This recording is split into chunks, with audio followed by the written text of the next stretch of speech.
So, same process kung meron tayong x over 3 minus 1 half all over x over 6 plus 1 fourth. So, same process lang din. So, kunin lang natin yung LCD ng numerator. So, yung 3 tsaka 2, that is 6, LCD nila. Then, divide mo lang kada denominator, then multiply mo sa numerator. So, 6 divide 3, magiging 2, times x, magiging 2x. Then, minus 6 divide 2, is 3, times 1, is magiging 3. Tapos, yung denominator natin, ganun din gagawin. So, basically, meron tayong 6 tsaka 4. Anong LCD nito? Meron kang 6 tsaka 4. Anong LCD nila?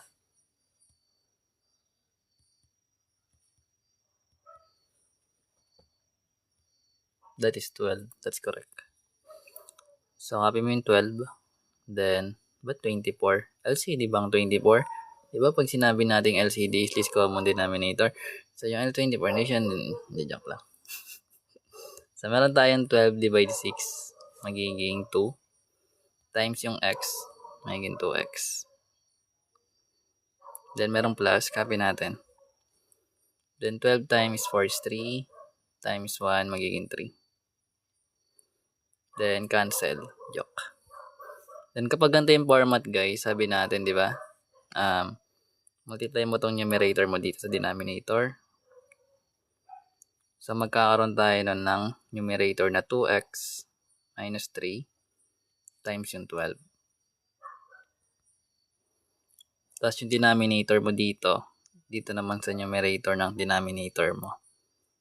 Intindihan mo? Di, no? So, magkakaroon ka doon ng 6. Tapos yung 2x plus 3. Pwede ba ito makancel? Siyempre, hindi. Kasi minus tsaka plus eh. Pero pwede tayo mag-simplify sa constant. Yung 12 tsaka 6, pwede, di ba? So, yung 2x minus 3 natin, pwede yun makapil lang yung numerator. Itong 12, pag dinivide natin sa 6, magiging 2. Pero itong 6, magiging 1 na siya, diba?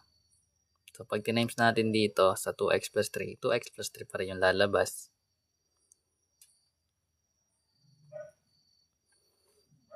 So, ngayon, kung gusto mo i-simplify, like, distribute mo to dito. Magkakaroon ka ng 2x times 2, which is 4x. Then, negative 3 times 2, magiging negative 6. Ito yung 2x plus 3 natin. So, ito na yung magiging sagot. Cancel. Pwede ito i-cancel na 4x tsaka 2x. Pwede kung sila lang dalawa. Diba?